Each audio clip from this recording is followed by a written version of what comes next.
NCAA edition, and I would like to just tip my cap to the Alabama Crimson Tide, who just absolutely annihilated the Ohio State Buckeyes 52-28, and that game probably should have been a lot worse than the final score indicated.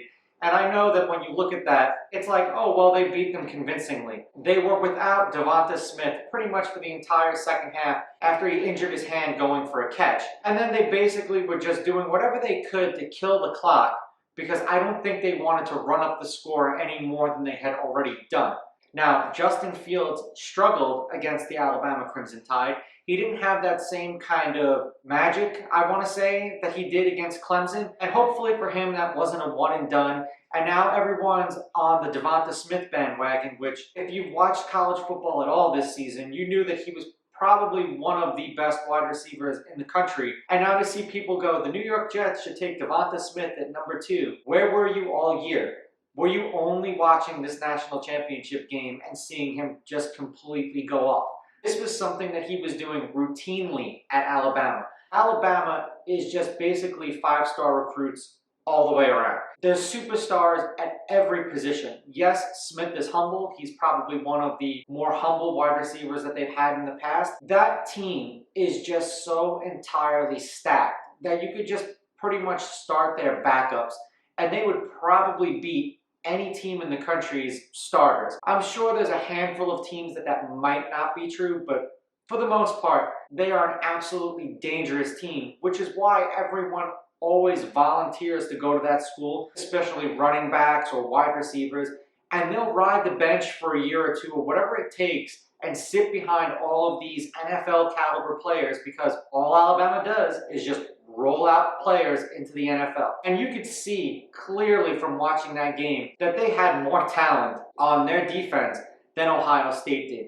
And this isn't even probably one of Alabama's better defenses, and the Ohio State offensive line just could not hold up against it. Yes, Justin Fields had a couple of nice little runs where he broke off and he broke containment, but for the most part, they were all over him. This is Nick Saban's 7th national championship. 6 with Alabama and 1 with LSU. That is an insane amount of national championships. And that's pretty much why he can take anyone from any school or any state. He has the rings to prove that his team is the best. A lot of people want more parity in the NCAA because you could look every year and just go, a team from the SEC is going to play for the national championship game. And it's usually whatever team knocks off Alabama, that's the team that's playing in the national championship game, if it's not Alabama themselves. Is this a bad thing for college football? I want to say yes and I want to say no. There is no rule on how many players he can get. Everyone in college football gets the same amount of players.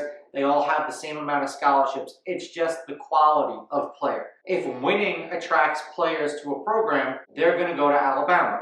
If they're about cool uniforms and a really cool looking stadium, they're going to go to a place like Oregon. There's many reasons why people go to whatever the schools that they go to. Some players want to get drafted into the NFL. Some players want a great education. Some players just want to play on TV. Some players want all of the above. Nick Saban has had the advantage of winning so many national championships there at Alabama, where they've won 6 of the last 12 national championships. As far as the dynasty is concerned, Alabama isn't going anywhere anytime soon. The only way that Alabama is going to start to fall off is if Nick Saban decides that he wants to retire and Alabama starts losing some games. We may end up with another juggernaut.